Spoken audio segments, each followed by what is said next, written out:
Okay. सो आज हम लोग जो है फार्मूलेशन का एग्जाम्पल स्टार्ट करते हैं। इसमें ज़्यादातर हम जो है 2 एग्जाम्पल करेंगे या 1-2 एग्जाम्पल आपको देंगे भी, तो कोशिश करिए इसको समझने की। फार्मूलेशन इम्पोर्टेंट है, एक प्रॉब्लम आती ही आती है। सो पहली प्रॉब्लम है कि old hens can be bought for ₹2 each but young ones cost ₹5 each. The old hen lay 3 eggs per week and young ones 5 eggs per week, each egg being worth 30 paise. A hen costs ₹1 per week to feed. If a person has only ₹80 to spend on the hens, how many of each kind should he buy to get a profit of more than ₹6 per week, assuming that he can't house more than 20 hens? तो ये problem है। इसका मतलब ये है कि 2 तरीके की मुर्गी पाल रहा है कोई आदमी। किसी ने प्लान बनाया 2 तरीके की मुर्गी पालने का, एक ओल्ड और एक जो है यंग है। ऐसा क्यों कर रहा है? क्योंकि जो है उनकी कॉस्ट में डिफरेंस है। ओल्ड हेंस जो है ₹2 की एक है। पुरानी प्रॉब्लम है, जैसी प्रॉब्लम थी वैसी प्रॉब्लम हमने उठा ली है, इसलिए चेंज नहीं किया। पुरानी क्योंकि अब ₹2 की कोई मुर्गी कहाँ आ रही है, अब तो जो है जितना भी है 100-200 रुपये की आती होगी। तो इस तरीके से तो जो जब की प्रॉब्लम है तभी की प्रॉब्लम उठाई। तो old hence can be bought for ₹2। इसका मतलब है पुरानी मुर्गी, एक मुर्गी कितने रुपए में है? ₹2 में। और जो है नई मुर्गी कितने रुपए की है? ₹5 की है। ठीक। द ओल्ड hen ले 3 eggs। जो पुरानी मुर्गी है वो क्या कर रही है? 3 अंडे देती है पर वीक, एक सप्ताह में। और जो नई वाली मुर्गी है वो क्या करती है? 5 अंडे देती है एक सप्ताह में। ईच एग बीइंग वर्थ 30 पैसे। ये हर एक मतलब जो है अंडे का कीमत कितनी है? 30 पैसे है। यानी एक अंडा कितने पैसे का है? 30 पैसे का है। ए हैन कॉस्ट ₹1 पर वीक टू फीड। और एक मुर्गी का एक सप्ताह का जो है खाने का खर्चा कितना है? ₹1 है। If a person has only ₹80 to spend on the hens. अगर किसी व्यक्ति के पास ₹80 हैं मुर्गियों पर खर्च करने के लिए, how many of each kind should he by. तो वो कितनी जो हैं ईच काइंड प्रत्येक प्रकार की कितनी मुर्गियाँ खरीदे, अर्थात कितनी नई खरीदे और कितनी पुरानी खरीदे। Buy to get a profit of more than ₹6 per week, so that के मतलब इस ताकि वो जो है ₹6 पर वीक का प्रॉफिट पा सके। Assuming that he can't house more than 20 hence. और ये बात आप मान के चलेंगे कि उसके पास 20 मुर्गियों से रखने की जगह नहीं है। ये प्रॉब्लम है, जिसको प्रॉब्लम को हमने इंग्लिश में लिखी थी, हिंदी में आपको एक्सप्लेन कर दिया। अब आप क्या करेंगे कि इस प्रॉब्लम को आप इसमें 3 चीज़ें आपको छांटनी हैं।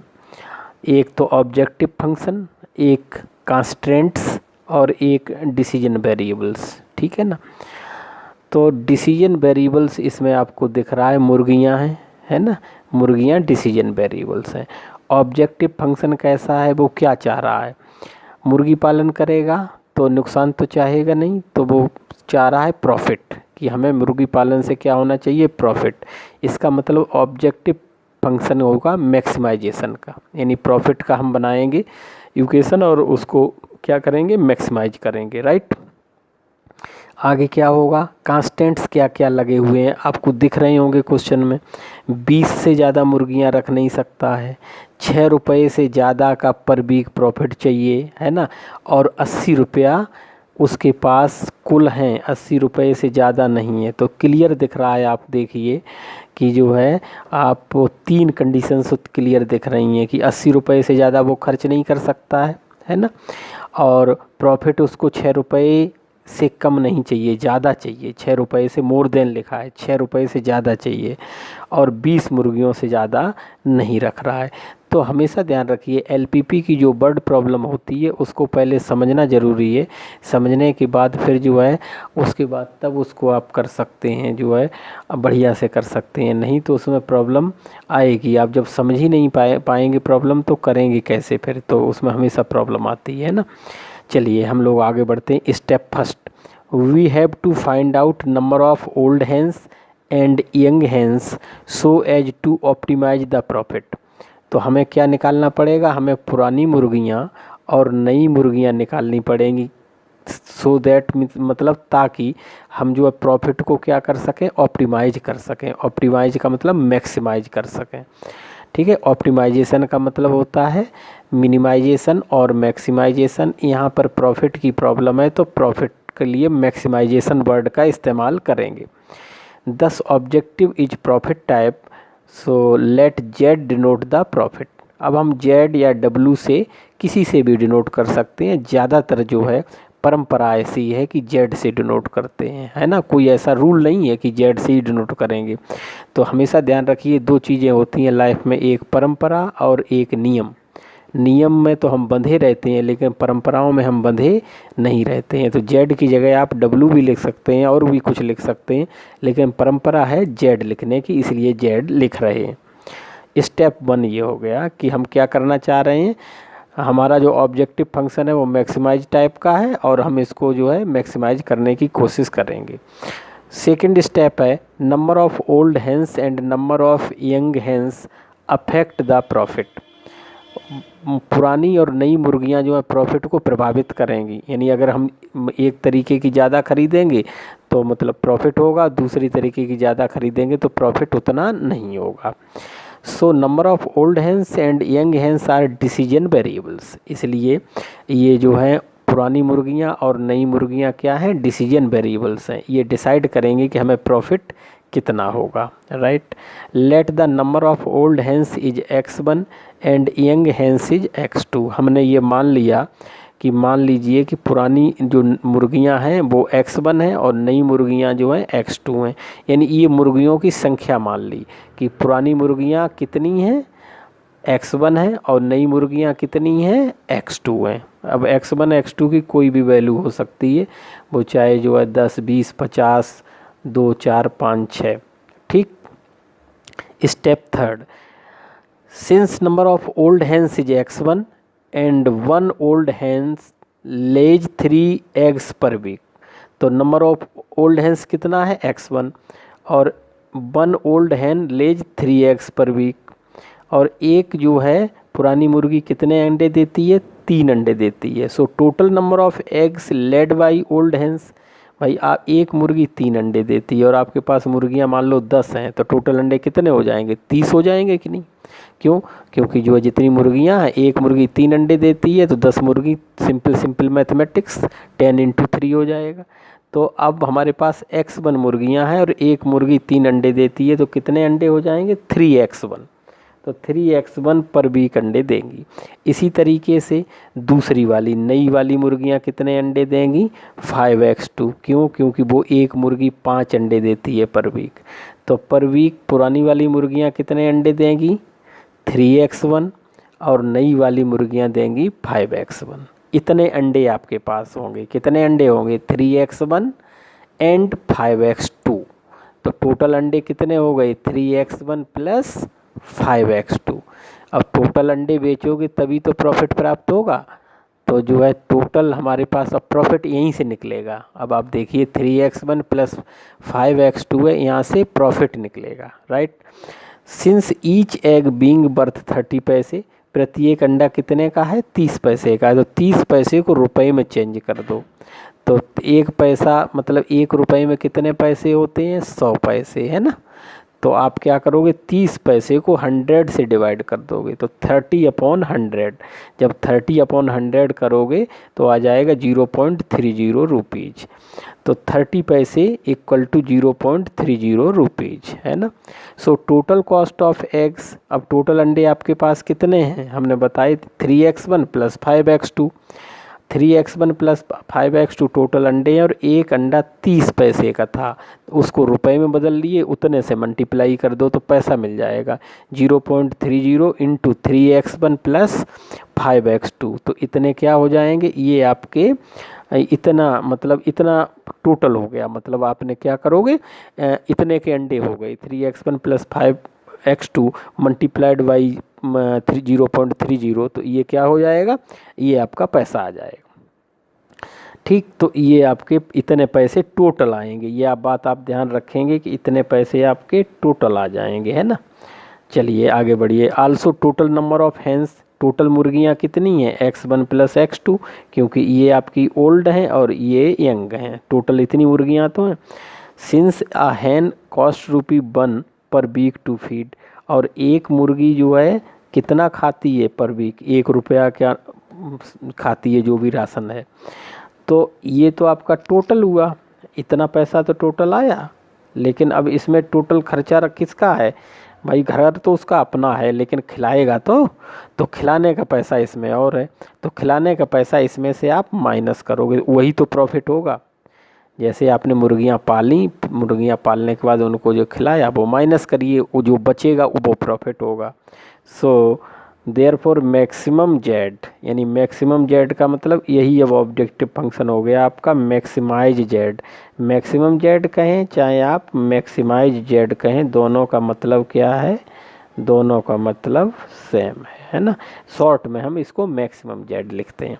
So maximum Z is equal to 0.30 multiplied by 3x1 plus 5x2 minus जितना खाया, ₹1 मतलब ₹1 पर वीक खा रही हैं, तो जितनी मुर्गियां हैं उतने में ₹1 का मल्टीप्लाई कर दो, तो 1 इंटू x1 प्लस x2, तो 1 का मल्टीप्लाई करोगे तो वही आएगा। चलिए अब इधर का मल्टीप्लाई कर लो, और इधर तो है ही है सिंपल, माइनस कर लो, तो 0.30 मल्टीप्लाइड बाई 3, तो ये हो जाएगा 0.90 x1 प्लस 5 3 जा 15 1.5 x2। मल्टीप्लाई करना आता होगा, नहीं तो मैं यहाँ कर देता हूँ, 0.30 मल्टीप्लाइड बाई 3 है ना, ये कर लेना, और 0.30 मल्टीप्लाइड बाई 5 ये कर लेना, है ना। तो ये जब कर लोगे आप जितना, तो x1 ये आ जाएगा 0.90 x1 में से क्या करोगे, माइनस x1 करोगे, तो जब माइनस x1 करोगे तो इतना बचेगा माइनस 0.1 x1, ये कर लेना कैलकुलेशन, है ना, ये कैलकुलेशन कर लीजिएगा, और यहाँ पर इतना बचेगा। इसी तरीके से 1.5 x2 में से इसको माइनस करोगे माइनस x2 को, तो इतना बचेगा, ये माइनस का बचेगा, क्यों, क्योंकि ये जो है ज़्यादा है और ये कम है ना, तो इसलिए ये 1 है और ये 0.9 है, तो इसलिए ये इतना बचेगा, ठीक है। अब उसके बाद में ये बचेगा 0.5 x2, ठीक है। इसको आप कैलकुलेट, सिंपल है, कैलकुलेट कर लीजिएगा, है ना। कैसे करना है मैंने बता दिया। तो आपका ये उस प्रॉफिट आ गया, ये कितना होगा, ये प्रॉफिट होगा इतना। मुर्गियाँ अंडे तो ज़्यादा दे रही थी, ज़्यादा पैसों के बिक रहे, लेकिन खा भी रही थी, तो खाने के बाद जो बचा वही तो प्रॉफिट होगा, तो इतना प्रॉफिट आपका हो जाएगा। चलिए तो आपने क्या निकाल दिया, ऑब्जेक्टिव फंक्शन निकाल दिया। यहाँ तक मुझे लगता है कि आपको समझ आया होगा, कोई प्रॉब्लम नहीं होगी, है ना। अब आगे बढ़ें हम स्टेप 5 में। तो स्टेप 5 में जो है, the person has only ₹80 to spend on hens. अब उसके पास कितने रुपए हैं, ₹80 हैं, किसके लिए, मुर्गियाँ ख़रीदने के लिए। तो जब ₹80 मुर्गियाँ ख़रीदने के लिए हैं, तो क्या कर सकता है वो, 2x1 plus 5x2 is less than equal to 80। इसका मतलब है कि मतलब जितना भी मुर्गियाँ होंगी, उस मुर्गियों का जितना भी पैसा होगा, क्योंकि एक मुर्गी कितने की है, पुरानी वाली ₹2 की, नई वाली मुर्गी कितनी है, ₹5 की। आप शुरू में ही देखिए, ₹2 की ये मुर्गी है ना, और ₹5 की ये मुर्गी है, ठीक है। तो ₹2 की पुरानी मुर्गियां हैं और ₹5 की नई मुर्गियां हैं, तो टोटल मुर्गियां कितनी होंगी, मतलब मुर्गियों का कॉस्ट इतना ही तो होगा। x1 मुर्गियां हैं, ₹2 की एक है, जैसे मान लो 3 मुर्गी हैं पुरानी, तो ₹2 की एक है, तो कितने की हो गई, ₹6 की हो गई। तो जो मुर्गियों की संख्या है उसको कॉस्ट से मल्टीप्लाई कर देंगे, प्लस दूसरी वाली मुर्गियों की संख्या को कॉस्ट से मल्टीप्लाई कर दोगे, और लेस देन इक्वल टू 80, यानी उसके पास 80 है, कुछ पैसा बचा भी सकता है, इसलिए लेस देन इक्वल टू लगा है। ₹80 से ज़्यादा खर्च नहीं कर सकता, यानी मुर्गियाँ ज़्यादा से ज़्यादा ₹80 की खर्च सकता है, ठीक है। तो ये क्लियर हुई होगी चीज़। 2x1 plus 5x2 is less than equal to 80, क्योंकि जो है टोटल मुर्गियों जो मुर्गियां खरीद सकता है वो 80 रुपये से ज़्यादा की नहीं खरीद सकता है। ये चीज़ मुझे लगता है क्लियर हो गई होगी, है ना। नेक्स्ट आप आगे बढ़िए कि जो है नेक्स्ट आगे बढ़िए और उसमें क्या है, person wishes to get a profit of more than ₹6। व्यक्ति क्या करता है, ये इच्छा करता है कि हमें 6 रुपये से ज़्यादा का फ़ायदा हो। तो जो ये फ़ायदा आया है यही तो आया प्रॉफिट, ये प्रॉफिट उसको कितना होना चाहिए, 6 या 6 से ज़्यादा का होना चाहिए पर वीक। तो this is greater than equal to 6, ठीक है ना, ये देखिए लिखा हुआ है। तो ये एक कंडीशन, ये दूसरी कंडीशन, और तीसरी कंडीशन क्या थी कि 20 मुर्गियां से ज़्यादा रख नहीं सकता, हमने आपको पहले ही बताया था। तो the person also can't house more than 20 hens implies x1 + x2 is less than equal to 20। 20 या 20 से कम मुर्गियां रख सकता है। तो आपने देखी, यानी पैसा ज़्यादा चाह रहा है तो ग्रेटर देन इक्वल टू लगेगा, और इतने से ज़्यादा नहीं रख सकता तो लेस देन इक्वल टू लगेगा, इससे ज़्यादा मुर्गियां नहीं रख सकता तो लेस देन इक्वल टू लगेगा। ये आपके कांस्टेंट्स हो गए, ये ऑब्जेक्टिव फंक्शन हो गया। अब फाइनल स्टेप है डिसीजन वेरिएबल। तो डिसीजन वेरिएबल क्या है, मुर्गियाँ। तो मुर्गियाँ x1 greater than equal to 0 and x2 greater than equal to 0, ये हो गया। अगर हम इस पूरे को समराइज करके लिखते हैं तो कैसे लिखेंगे, maximum z is equal to objective function -0.1 x1 + 0.5 x2 subject to st लिखते हैं, सब्जेक्ट टू कंडीशंस या सब्जेक्ट टू कांस्टेंट को क्या लिखते हैं, st। 2x1 + 5x2 less than equal to 80 -1 comma करके, चाहे नीचे लिखेंगे वैसे, -0.1 x1 + 0.5 x2 greater than equal to 6। और तीसरी कंडीशन है x1 + x2 is less than equal to 20 and नीचे लिखेंगे x1, यहाँ जगह नहीं थी तो मैं अगले पेज पे नहीं गया फिर, इसलिए मैंने यहीं सम कर दिया, and x1, x2 greater than equal to 0। तो ये हम एक प्रॉब्लम किए, एक प्रॉब्लम करने के बाद हमने देखा कि किस तरीके से प्रॉब्लम को हम फॉर्मुलेट करते हैं। अब दूसरी प्रॉब्लम जो है हमने की हुई है, तो दूसरी प्रॉब्लम आप देखिए। दूसरी प्रॉब्लम ये है, a pharmaceutical company produces 3 types of medicines M1, M2 and M3।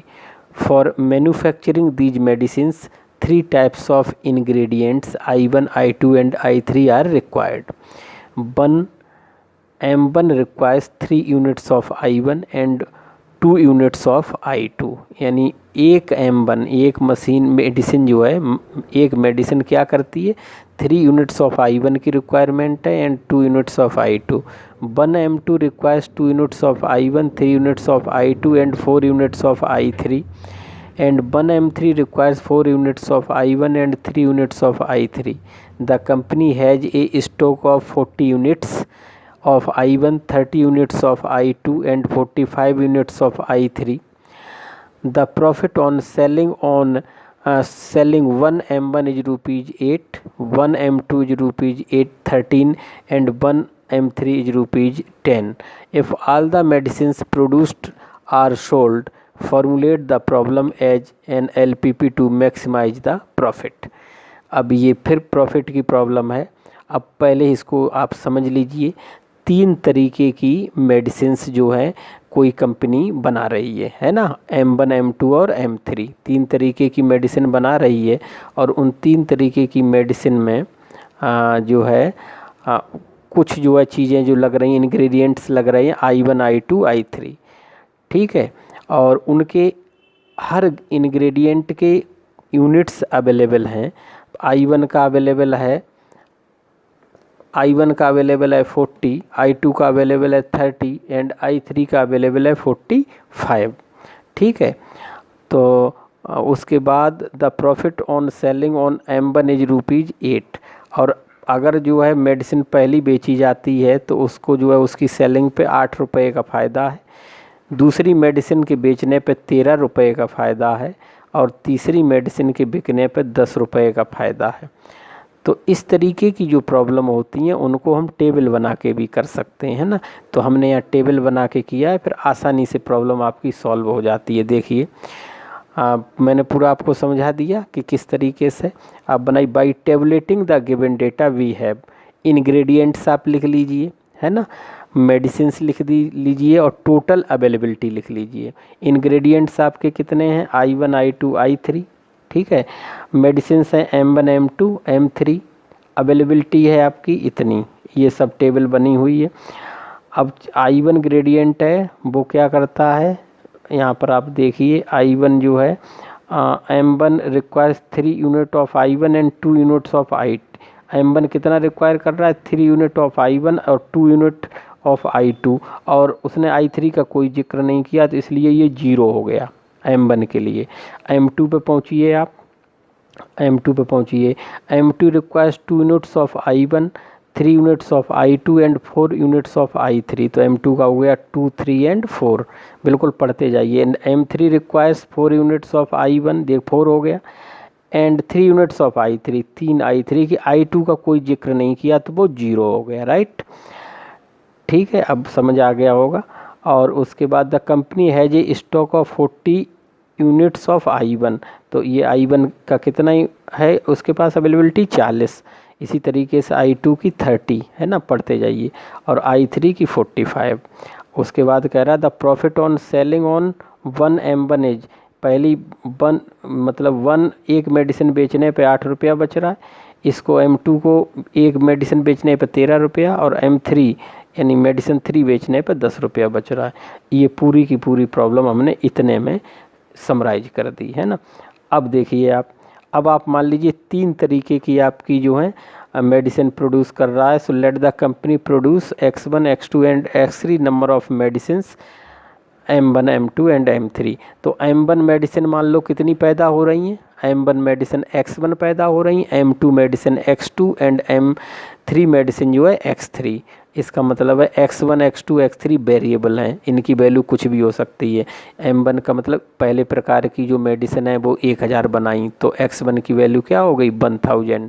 दूसरे प्रकार की 500 बनाई तो X2 की वैल्यू 500 हो गई, और तीसरे प्रकार की मेडिसिन अगर मान लीजिए 2000 बनाई तो X3 की वैल्यू 2000 हो गई। ठीक है, क्लियर है। तो इस तरीके से ये प्रॉब्लम को टेबलेटेड फॉर्म से आप करते हैं, टेबल बना ली और अब करिए।